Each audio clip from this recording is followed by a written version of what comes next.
Hello students, बेटा probability का एक टॉपिक है हमारा random variable and probability distribution. तो उसी की बात कर रहे हैं आज अपन।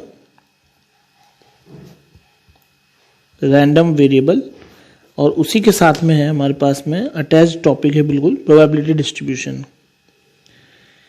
इसमें हुआ क्या है बेटा कि जो उन्होंने डिलीट किया है वो मीन वेरिएंस को डिलीट किया है। तो अगर वो मीन वेरिएंस को डिलीट नहीं भी करते तब कोई फर्क पड़ता नहीं, और एक बर्नौली ट्रायल्स को डिलीट किया है। तो जो भी हमारा प्रोबेबिलिटी का रिमेनिंग पोर्शन है वो हम डिस्कस कर रहे हैं। 13.3 तक हम ऑलरेडी कर चुके थे, हमें उसके बाद का डिस्कस करना है बेटा। ठीक है, चलिए तो अब अपन बात करते हैं यहाँ पर रैंडम वेरिएबल सबसे पहले होता क्या है ना। सबसे पहले तो ये समझना पड़ेगा कि रैंडम वेरिएबल होता क्या है। तो वहीं से स्टार्ट करते हैं कि भाई रैंडम वेरिएबल की डेफिनेशन। बुक आप सब जने अपने साथ में रखें, ज़्यादा बेटर रहेगा। रैंडम वेरिएबल की डेफिनेशन है ना, ए random variable is a real valued function clear whose domain is sample space of random experiment।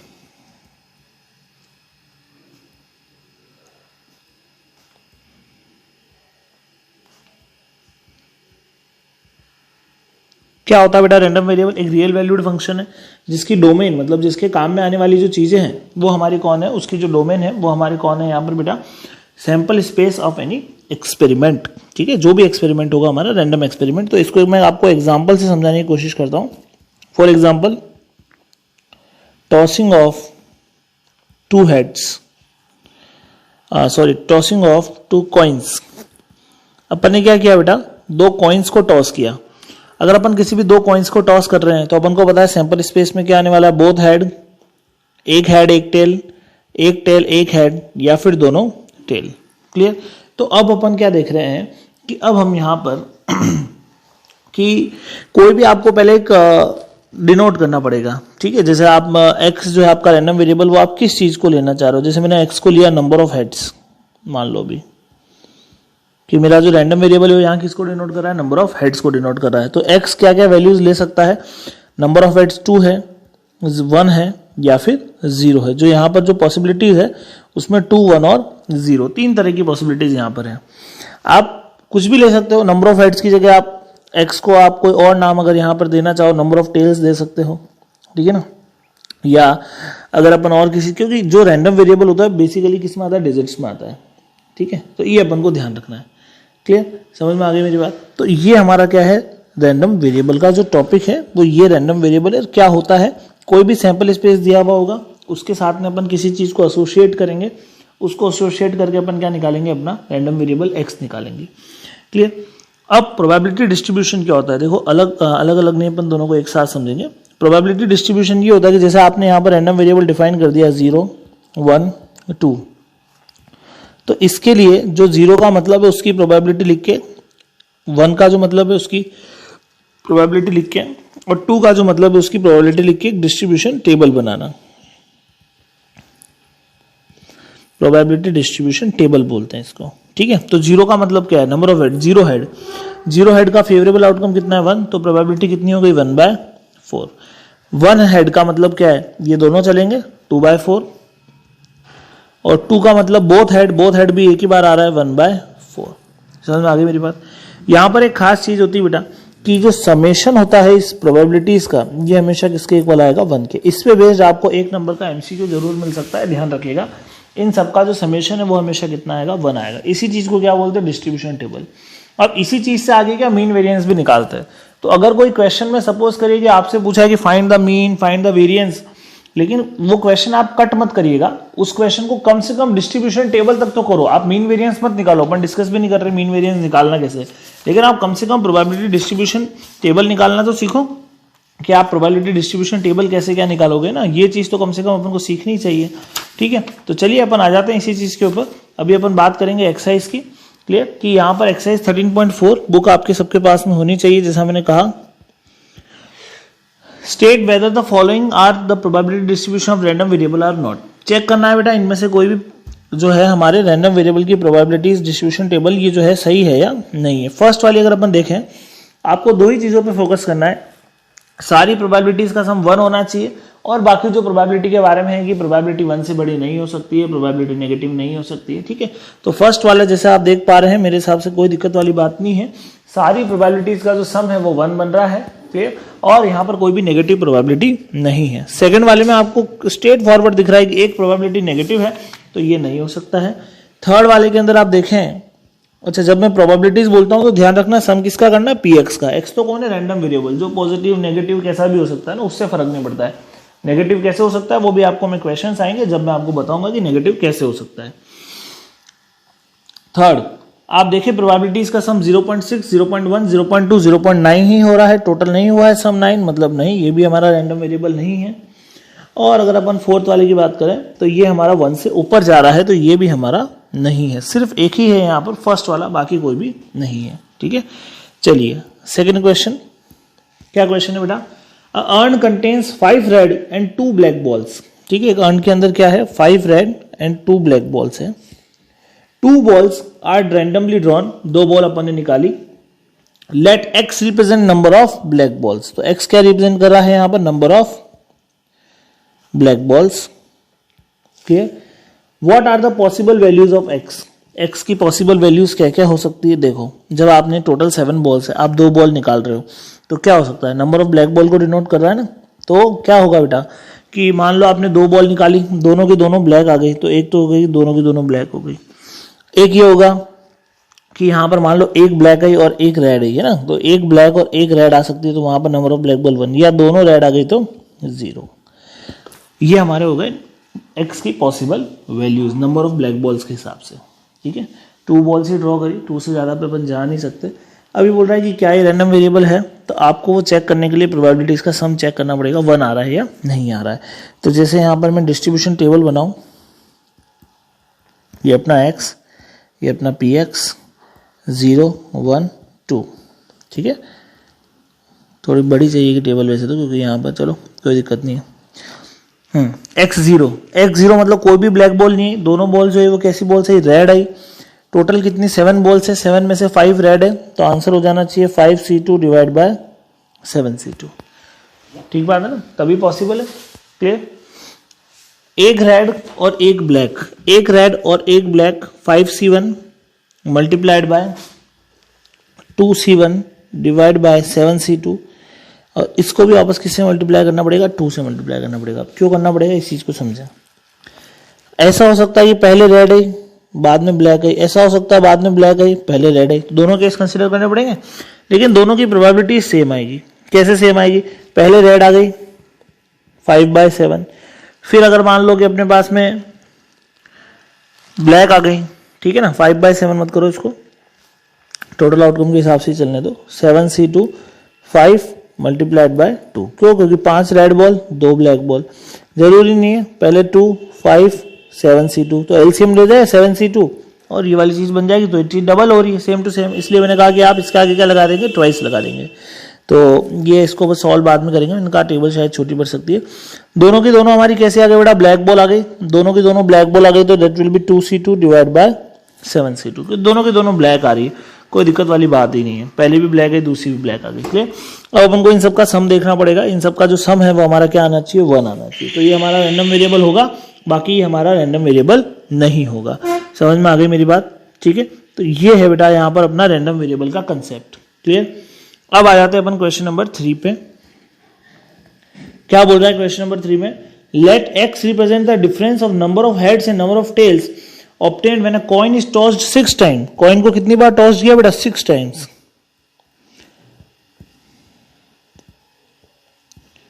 ठीक है, और x क्या रिप्रेजेंट कर रहा है, difference of head and tail, head और टेल का डिफरेंस डिनोट कर रहा है, क्लियर। तो मान लो कि 6 के 6 बार वहां पर हेड आ गया तो 0 टेल आया, तो एक डिफरेंस हो गया 6।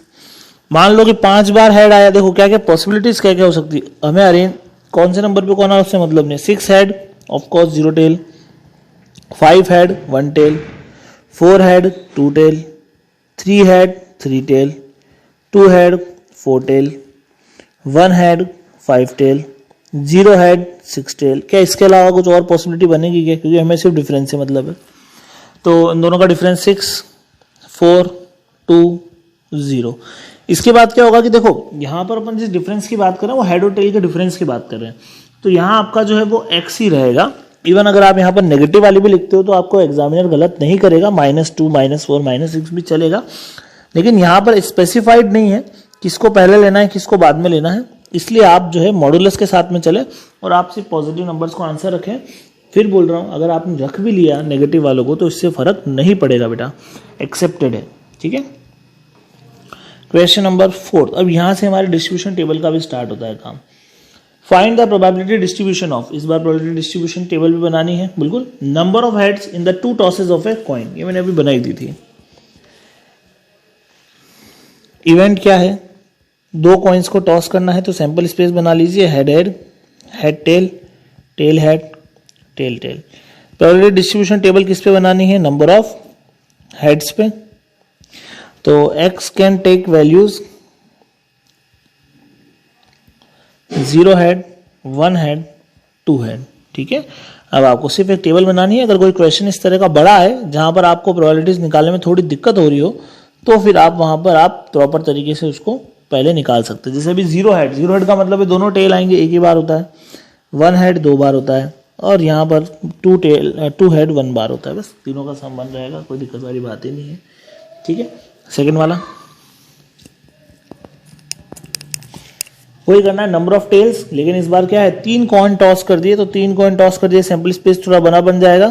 कैसे बनाते हैं, 4 हेड 4 टेल, ये बेसिक ट्रिक्स है जो आपको पहले सिखा रखी है।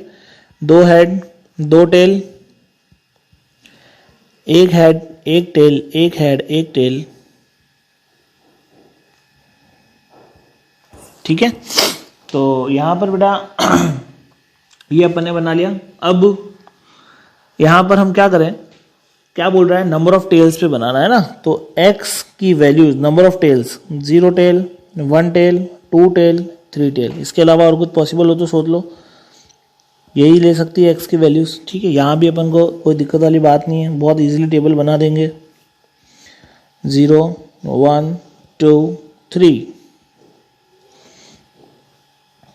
0 टेल मतलब तीनों के तीनों हेड आ गए, एक ही बार होता है। 1 टेल काउंट कर लेते हैं, 1 टेल देखो जरा, 1 2 3, 3 बार हो रहा है। 3 टेल भी 2 टेल भी, बस ये हमारा हो गया काम। कभी कभार आप लास्ट वाली या कोई सी भी ऐसी प्रोबेबिलिटी है वो इस तरीके से भी निकाल सकते हो कि सबका सम 1 रहेगा, तो किसी एक को आप नहीं भी निकालोगे तो चलेगा। थर्ड पार्ट जो इसका वो रहेगा होमवर्क आपके लिए, ठीक है। चलिए नेक्स्ट आ जाते हैं। अब मैं पहले क्वेश्चन नंबर 6 ले रहा हूँ बेटा, 5th अपन बाद में डिस्कस करेंगे, क्योंकि यहाँ मैं आपको बताऊंगा कि यहाँ पर अपन कैसे अपने क्वेश्चन के हिसाब से रैंडम वेरिएबल को बदल भी सकते हैं। तो क्वेश्चन नंबर 6 क्या है, from a lot of 30 bulbs, ये बहुत बढ़िया क्वेश्चन है, इंपॉर्टेंट मार्क करके रखें कि ये क्वेश्चन आने की मेरे को बहुत बार उम्मीद रहती है, काफ़ी बार आया हुआ भी है। From a lot of 30 bulb which include 6 defective, a sample of 4 bulb is drawn at a random with replacement. आपके पास में बुक अगर है तो बिल्कुल ये जो कीवर्ड्स है उसको मार्क करते चलें। टोटल बल्ब से 30 में से 6 आपके हैं डिफेक्टिव, और आपने जो सैंपल साइज यहां पर उठाया है वो सैंपल साइज है बेटा 4, ठीक है। सो और कैसा है, रिप्लेसमेंट के साथ है, clear. Find the probability distribution of the number of defective bulb, ठीक है। आपको क्या निकालना है, प्रोबेबिलिटी डिस्ट्रीब्यूशन बनाना है किसका, नंबर ऑफ डिफेक्टिव बल्ब का, कि कितने डिफेक्टिव बल्ब आ सकते हैं 4 के सैंपल साइज में। इंपॉर्टेंट क्या है, सैंपल साइज इंपॉर्टेंट है, ठीक है। Let x be a random variable which can take values, क्या वैल्यूज ले सकता है बेटा, अगर आपके पास में सैंपल साइज 4 की है, ठीक है। आप किस पे बना रहे हैं अपन, नंबर ऑफ डिफेक्टिव बल्ब्स पे, ठीक है ना। x, अच्छा एक काम करो भी लिख दो, x किसको डिनोट कर रहा है, नंबर ऑफ डिफेक्टिव बल्ब्स, ठीक है।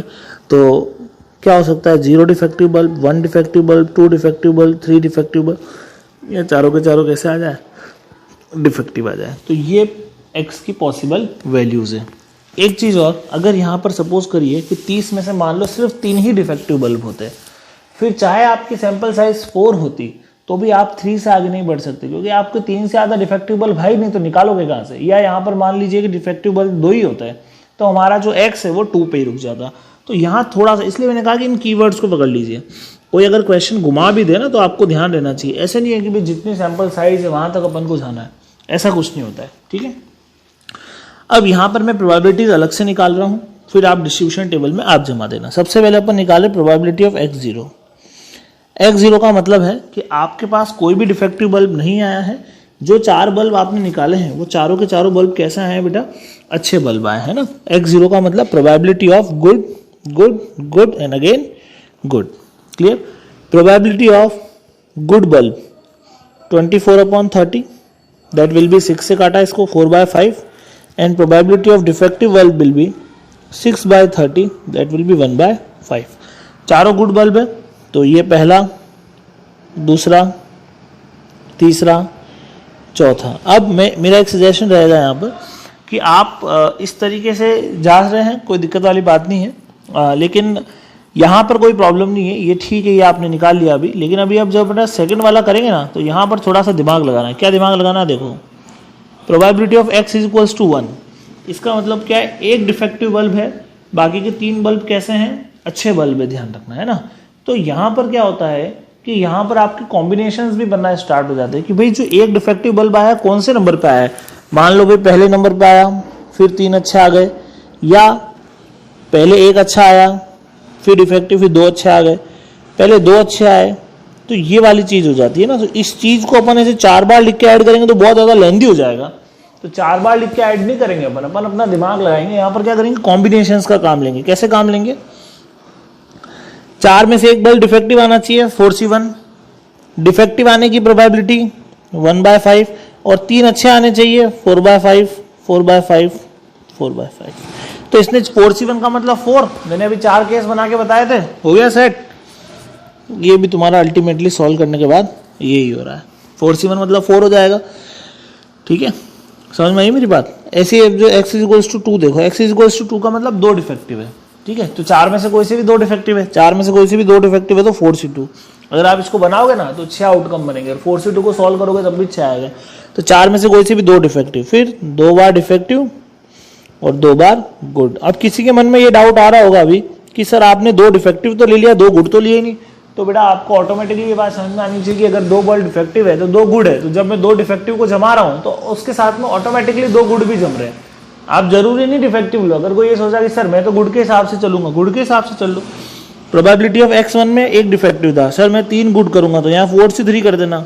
4C3 और 4C1 बराबर होते हैं, तब भी कोई फर्क नहीं पड़ेगा। 4C2 तो होते ही, ठीक है। ये जो भी होगा अपना आ जाएगा अपना, ठीक है ना। वैसे तो ये हो रहा है 5 की पावर 4 6 × 4 की पावर 2। इसमें बड़ा बर्नौली ट्रायल और बाइनोमियल डिस्ट्रीब्यूशन डिलीट हो गया, वरना आपको ये जो टॉपिक है समझने में बहुत आसानी होती है अगर अपन उन चीज़ों को डिस्कस करते तो।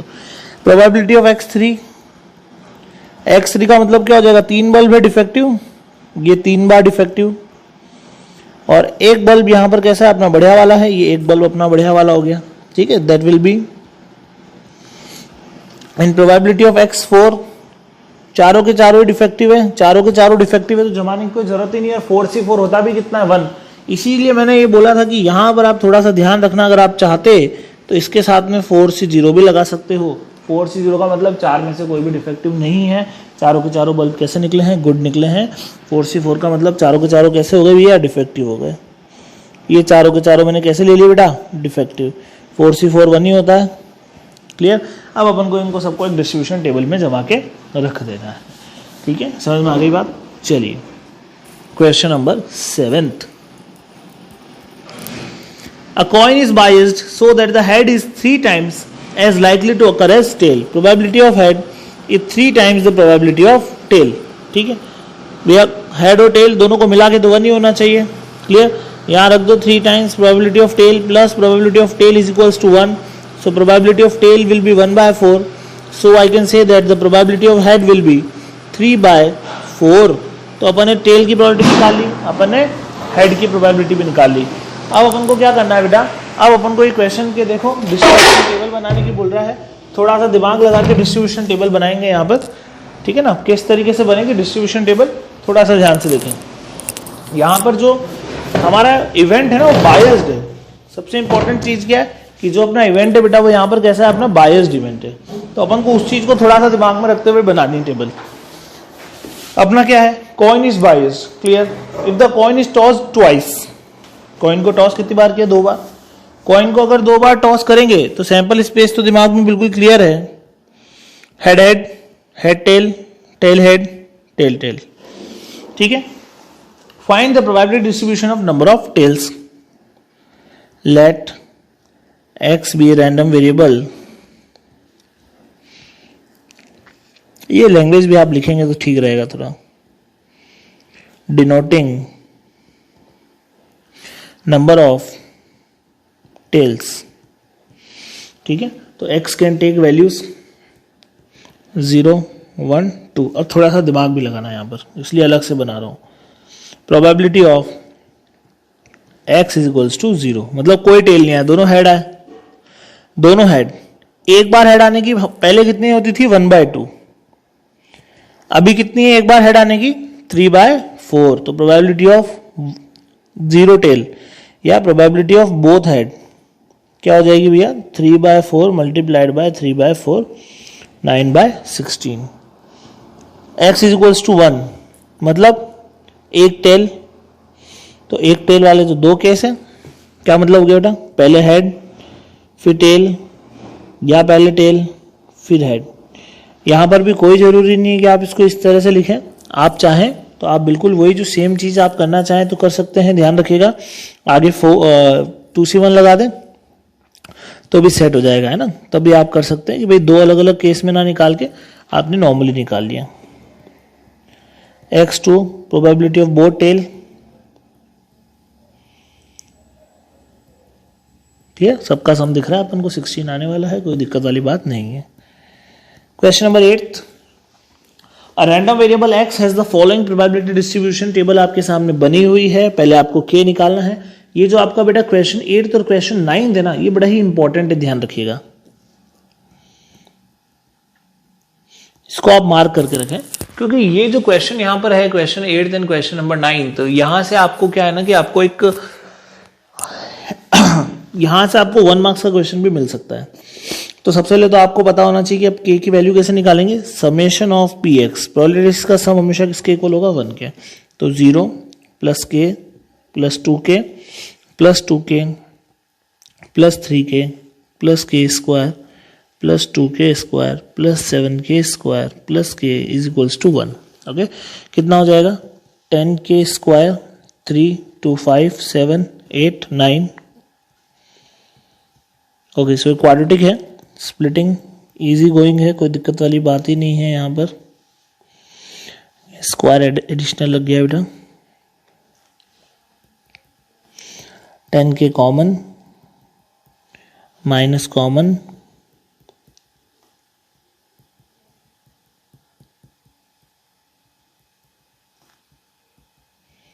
k -1, k 1/10। -1 हो नहीं सकता, नेगेटिव हो जाएगी प्रोबेबिलिटी, तो k हो गया, ठीक है। तो फर्स्ट पार्ट खत्म। Second part, probability of x less then 3। 3 से छोटे है ना, 3 से छोटे में कौन कौन हो जाएगा, 0, 1, 2 को ऐड कर दो, 0 plus k plus 2k, so that is 3 include है ही नहीं, दैट इज 3k, और 3k और k की value 1/10, 3/10। Third part, probability of x greater then 6। 6 से बड़ा मतलब केवल 7, 7k square plus k, k को रखा 1/10, 7/100, 1/10, एलसीएम ले लेंगे, 100 आ जाएगा एलसीएम, ये हो जाएगा आपका बेटा 10 हो जाएगा 17/100, ठीक है। फोर्थ बोल रहा है प्रोबेबिलिटी ऑफ 0 से 3 के बीच में, मतलब 1 और 2 को ऐड करेंगे, दैट अगेन 3k, 3/10। समझ में आ गई मेरी बात, ठीक है। चलिए नेक्स्ट क्वेश्चन पे आ जाइए, question number 9। Question number 9, the random variable x has the probability distribution okay, determine the value of k। So सबका सम पहले क्या करेंगे, summation of px should be 1, तो k plus 2k plus 3k should be equals to 1, so that is 3 plus 2 5, 6k is equals to 1, so k will be equals to 1/6 okay. Second अपन लिए अपन को निकालना है probability of x less then 2, 2 से छोटा मतलब 0 और 1 दोनों को ऐड कर दीजिए, 3k 3/6 1/2। Next probability of x less than equals to 2, तो बेटा इस बार 2 भी इंक्लूड होगा, तो 2 को इंक्लूड करेंगे तो क्या हो जाएगा 6k हो जाएगा, आप सबको ऐड करेंगे तो दैट विल बी 1। फिर probability of x greater than equals to 2, मतलब 2 या 2 से बड़ा, तो वो हो रहा है 3k। बस आपको टेबल और चार्ट्स देख के करना है, क्लियर। इसके बाद बेटा जितने भी क्वेश्चन है वो सारे मीन वेरिएंस वाले हैं, लेकिन मेरा एक सजेशन रहेगा कि आप एटलीस्ट उनकी टेबल जरूर बनाएं, ठीक है ना, कि आप प्रोबेबिलिटी डिस्ट्रीब्यूशन टेबल तो बनाए। जैसे मैं आपके सामने क्वेश्चन ये है कि 2 dices are thrown simultaneously, x denotes number of 6, ठीक है, तो 2 डाइस को फेंका अपन ने, x इसको डिनोट करा नंबर ऑफ 6।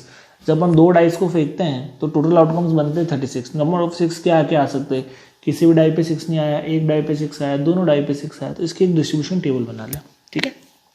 चलिए एक अपना क्वेश्चन नंबर 5, यहाँ पर मैं आपको बताता हूँ कि कैसे अपन आंसर अपने अकॉर्डिंगली बदल सकते हैं। तो find the probability distribution of the number of success in the tosses of 2 dice where the success is defined as a number greater than 4, ठीक है। आपको जो है प्रोबेबिलिटी डिस्ट्रीब्यूशन कैसे बनाना है बेटा, यहाँ पर सक्सेस के हिसाब से बनाना है, और सक्सेस क्या है यहाँ पर, number greater than 4। First part की बात कर रहे हैं कि नंबर ग्रेटर देन 4 आना चाहिए, सक्सेस क्या है, नंबर ग्रेटर देन 4 आना चाहिए।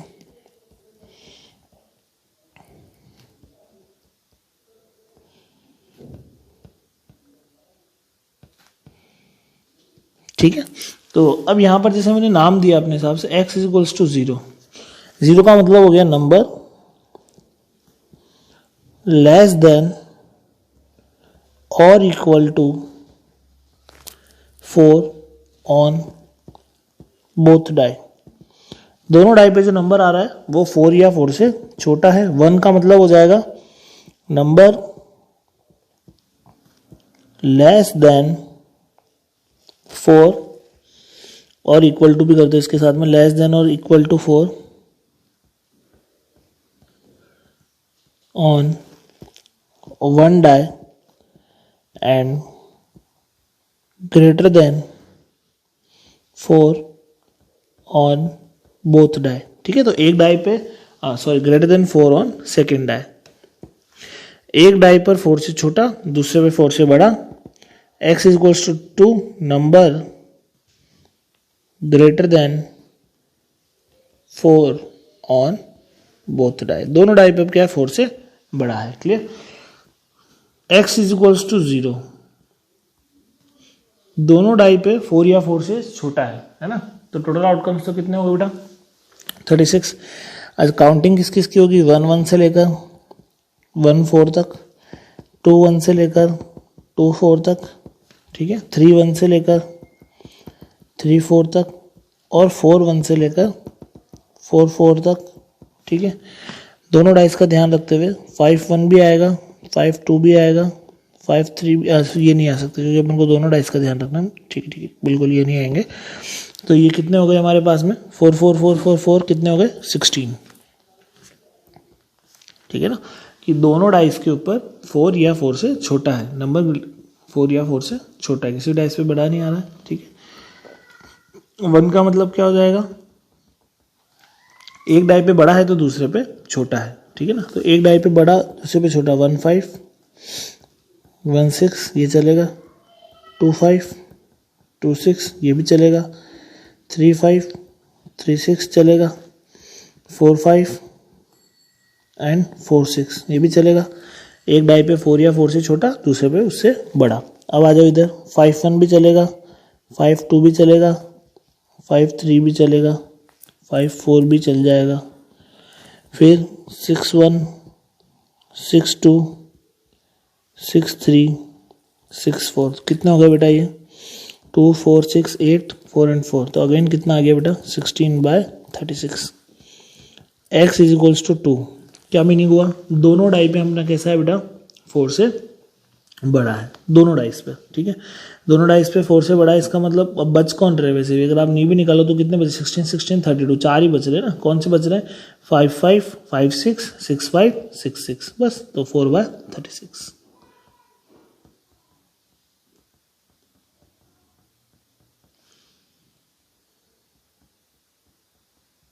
ठीक है, क्लियर। चलिए नेक्स्ट आ जाते हैं इसके बाद। सेकेंड पार्ट इसका, 6 appears on at least one die. ये काफी बार पूछा गया क्वेश्चन है बेटा बोर्ड में।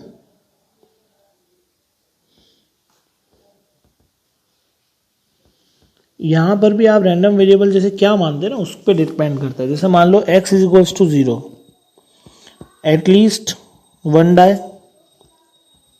ठीक है, और x is equals to 1 on both die, sorry at least one die का मतलब तो क्या हो गया, 1 या 1 से ज़्यादा, है ना। तो उसको मैंने मान लिया सपोज करो 1 में, और 0 में मैंने मान लिया किसी में भी नहीं आया है ना, नो डाई, 6 किसी भी में नहीं आ रहा। तो ऐसे बना के भी आप टेबल बनाओगे तो भी चलेगा, और या आप चाहो तो ऐसे ही बना सकते हो, 0 no die, 6 appears on no die,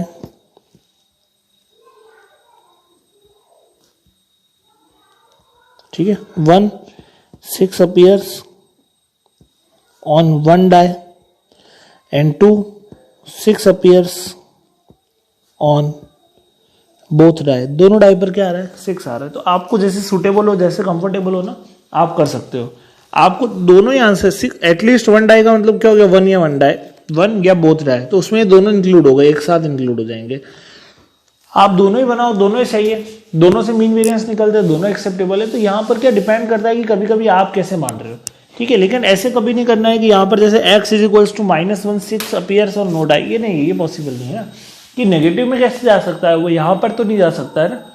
negative वाला अगर अपन को एग्जाम्पल समझना है तो इसके लिए अपन को कोई एक्सपेक्टेड वैल्यू ऑफ x का क्वेश्चन करना पड़ेगा। कि जैसे मान लो कि किसी की प्रॉफिट लॉस हो रहा है, आपने 11th क्लास में कोई क्वेश्चन किया होगा ऐसा कि हेड आने पर मान लो बेटा कि हेड आने पर +1 रुपये होता है, टेल आने पर -1 रुपये होता है, ठीक है। तो इसके अंदर आपको कोई बोले कि इसमें अमाउंट का डिस्ट्रीब्यूशन टेबल बनाना है, 2 कॉइन्स को टॉस किया अपन ने, ठीक है, और इसमें अमाउंट का अपन को क्या करना है, डिस्ट्रीब्यूशन टेबल बनाना है। तो अमाउंट अगर दोनों हेड आ गए तो 2 रुपये होंगे उसके पास, एक हेड या एक टेल आया तो 0 रुपीज़ होंगे, दोनों टेल आ गए तो कितना होगा, -2 होगा। तो अपन जब इस पे बना रहे हैं तो पॉसिबल है। यहाँ ऐसे अपने मर्जी से ऐसे मत कर देना कि x is equals to -1 at least one die, वो कैसे पॉसिबल है भाई, कम से कम एक डाई पे आ रहा है तो वो चीज़ कैसे पॉसिबल है। और मैं कहूँगा कि ज़्यादा एक्यूरेट ये है, ये ज़्यादा एक्यूरेट है उस पहले वाले के कंपैरेटिवली। अगर अपन मीन वेरिएंस निकालते हैं तो हमें ज़्यादा एक्यूरेट मिलता है यहाँ पर, ठीक है। तो ये थोड़ा सा देखिएगा आप, क्लियर। यहाँ पर अब मैं अगर सजेस्ट करूँ बेटा कि कुछ क्वेश्चन जिसके आपको बनाने चाहिए, मीन वेरिएंस तो आप सारे छोड़ दीजिए, 10 के बाद से सारे वही हैं, एक्सपेक्टेड वैल्यू और यही सारी पूछ रखी MCQ वगैरह में कुछ भी नया नहीं, आगे सबको रिलेटेड है ही अपना। ओके, इसके बाद आप अगर एग्जांपल्स की बात करेंगे तो एग्जांपल्स करने के लिए आपके पास में एक केवल 26 है, ठीक है, बिल्कुल सेम पैटर्न के हैं जैसे मैंने आपको करवा दिया अभी। तो एग्जांपल 24 25 26 ये आप कर सकते हैं। इसके अलावा सब डिलीटेड है बेटा, ध्यान रखना है ना। ये अपने होमवर्क लिख रहा हूँ इसके आगे ताकि आपको पता रहेगा, ये अपन कर सकते हैं, क्लियर। मिसलेनियस एग्जांपल्स की अगर मैं बात करूँ तो वहाँ पे इससे रिलेटेड कोई क्वेश्चन नहीं है। और अगर मैं यहाँ पर मिसलेनियस एक्सरसाइज की भी बात करूँ तो ये मिसलेनियस एक्सरसाइज के अंदर भी हमारे पास में यहाँ पर नहीं है बेटा, क्योंकि वो जो है बर्नौली ट्रायल से रिलेटेड है क्वेश्चन। आपको लगेंगे मिलते जुलते, आप ट्राई करेंगे तो शायद आपसे हो भी जाए, बट वो सारे बर्नौली ट्रायल से रिलेटेड है, तो आप ना करें, कोई दिक्कत वाली बात नहीं है, ठीक है ना। तो ये आपका प्रोबेबिलिटी फिनिश होता है। एक बहुत छोटी सी चीज़ थी जो अपनी रह गई थी बेटा, क्लियर। ये आप इसको बिल्कुल कंप्लीट कर लें, और किसी को कोई डाउट आए, कोई दिक्कत आए तो बोले, अपन उस पर भी अपना डिस्कशन करेंगे।